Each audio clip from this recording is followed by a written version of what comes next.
तो my YouTube channel common factor knowledge में आप सबका स्वागत है।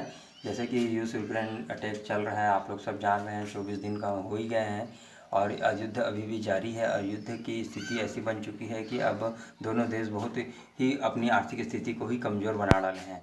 रूस की स्थिति बहुत ख़राब होते जा रही है और यूक्रेन की स्थिति ऑलरेडी ख़राब है ही। अब यूक्रेन का ये हो गया। दोस्तों, आज का टॉपिक ये है कि मैं आज आपको ये बताना चाहता हूँ कि युद्ध की स्थिति, आज युद्ध की स्थिति क्या है यूक्रेन की और रूस की, इस बारे में हम आज चर्चा करेंगे, है ना। तो दोस्तों, हम इस बारे में बताते हैं कि जो यूक्रेन है, सबसे पहले यूक्रेन का बताएंगे कि वो उसी के ऊपर अटैक हो रहा है। तो यूक्रेन के जो बहुत बड़े बड़े शहर है जैसे Kyiv, Kharkiv, Mariupol, Odesa, Lviv, इन शहरों पे रूस डायरेक्टली अटैक कर करके उन शहरों को कब्जा करते जा रहा है और धीरे धीरे वो कब्जा कर चुका है। बहुत सारी जगहों पर रूस के सैनिक लोग मारे जा रहे हैं। उसके बहुत सारे जो हथगोले हैं, टैंक है, ट्रकें हैं, वो हथगोले के वो और खाने के सामान वो पकड़े जा रहे हैं और उन लोग कैप्चर कर रहे हैं यूक्रेन के लोग। सेम यही स्थिति यूक्रेन के लोगों पर भी हो रही है। रूस बहुत सारी जगहों पर यूक्रेन के लोगों को मार रहा है, उनके हथियारों को जब्त कर रहा है और वो भी उन पर विजय प्राप्त कर रहा है। लड़ाई दोनों बराबर चल रही है और ये स्थिति ये बनी हुई है कि अभी कोई नहीं सही ढंग से जीता नहीं है। यूक्रेन अपने सैनिकों के जरिए पूरा काम युद्ध को जिताने में लगा हुआ है ताकि वह रूस को पीछा छुड़ा सके। जेलेंस्की ये बोलते हैं कि अगर रूस अगर ज़्यादा दिन तक हमला करेगा तो उसे कई सालों तक याद करना पड़ेगा और इतिहास में उसका काला अक्षर नाम दर्ज होगा करके। तो दोस्तों, ये है कि अभी जो रूस है उसने अपनी प्लानिंग को चेंज कर डाला है और युद्ध जीतने के लिए उसने डायरेक्ट उसके पोलैंड और रोमानिया साइड से जो लवीव नाम का एक शहर है उसके डायरेक्ट उसको कब्जा करने की कोशिश कर रहा है, क्योंकि वो लवीव जो शहर है वहाँ से उनके खाने के सामान और जो भी खाद्य सामग्री है, हथियार सप्लाई वहीं से होने का एक मात्र साधन बचा हुआ है। तो लवीव पर अटैक करके लवीव को वह कब्जा करने की कोशिश में लगा हुआ है। अब वो लवीव जो है वो धीरे धीरे कब्जा में आ रहा है और युद्ध दोनों तरफ से बराबर चल रहा है, जारी है और वो चाहता है कि वो कैसे भी उसे कब्जा करे और जो वहाँ की जो पॉपुलेशन है उन लोग का जो खाद्य सामग्री कम मिले और उन लोग हार मान जाए करके। अभी दोस्तों ऐसा है कि बहुत सारे जो अलग अलग देश के जो लोग हैं उन लोग अपने अपने देश जा चुके हैं। अभी 1 करोड़ से ऊपर के लोग जा चुके हैं और अभी कई लोग ऐसे भी हैं जो यूक्रेन से अभी तक गए नहीं हैं, जो वहीं पर लगे पड़े हैं कर।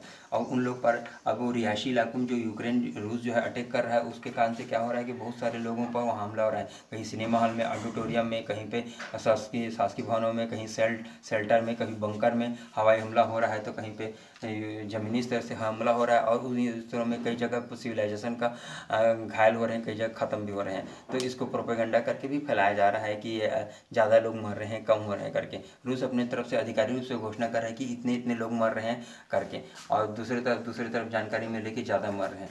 तो ये तो जानकारी सही ढंग से नहीं मिल पाएगी कि युद्ध है, युद्ध में तो सिविलाइजेशन का भी होता ही है। अब ये बात को डिपेंड करना है कि जीत किसकी होती है और किसकी हार होती है। तो दोस्तों, मैं युद्ध की स्थिति आपको इतना दे चुका हूँ इसमें, और युद्ध की स्थिति में आपको ये बताना चाहूँगा कि रूस के बहुत सारे जो टैंक हैं, हथियार हैं, सैनिक है, बहुत सारे मार चुके हैं। 5-6 कमांडर भी मर चुके हैं। अब व्लादिमीर पुतिन जो वहाँ के प्रेसिडेंट है रूस के, वो अपना स्ट्रेटजी चेंज कर चुके हैं और चेंज करके उन्होंने बोला है कि अगर युद्ध 25 दिन से ऊपर हो चुका है, अब वो हवाई हमले की फिराक में लगे हुए हैं। अब वो हवाई हमले के जरिए इस युद्ध को समाप्ति की ओर लाना चाहते हैं और अपने अभी तक लड़ाकू विमानों को जो उन्होंने अभी तक सही ढंग से यूक्रेन के अटैक में नहीं शामिल किया था, अब वो अटैक में शामिल करने वाले हैं ताकि युद्ध ज़्यादा दिन ना चले और जल्द से जल्द ख़त्म हो सके। और इसके लिए वो अपनी पूरी प्लानिंग कर चुके हैं। उन्होंने काला सागर में अपने जो सबमरीन है और जो नेवी के जो जहाज़ हैं उनके जरिए भी उसने उन्हें अलर्ट करके रखा हुआ है और वहाँ पे भी उनका सतर्क बना हुआ है। नाटो चाहता है कि यह काम उन लोग यूक्रेन को साथ दे करके धीरे धीरे युद्ध को जीता जाए और रूस की जो दादागिरी है वह ना चली जाए करके।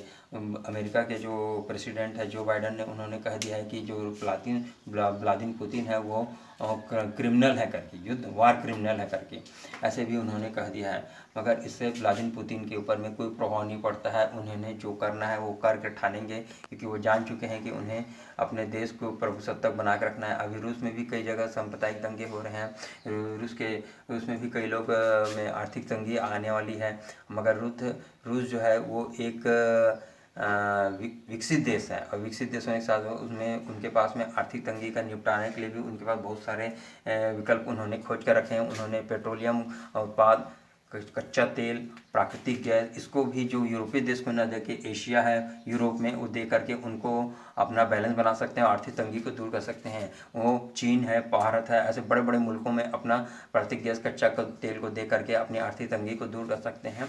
तो इस तरह से दोस्तों ये युद्ध की एक स्थिति थी जिसे मैंने आपको संक्षिप्त में समझाया है। युद्ध की स्थिति को अगर यह इसी तरह बरकरार रहेगी तो बहुत बहुत ज़्यादा परेशानी में यूक्रेन आ सकता है। रूस तो आएगा ही आएगा, मगर वो भी आ सकता है। यूएन में भी एक बात आनी चाहिए दोस्तों कि यूएन इस चीज़ को समझे कि इस चीज़ को अगर ये जल्दी जल्द हल हो जाए ठीक है करके, क्योंकि रूस जो स्थायी सदस्य होने के कारण से यूएन में यह जल्दी से कड़ा फैसला नहीं ले सकता। तो यह युद्ध की स्थिति है दोस्तों। आप लोग को यह वीडियो कैसा लगा आप कमेंट्स करके बताइए। धन्यवाद, थैंक यू।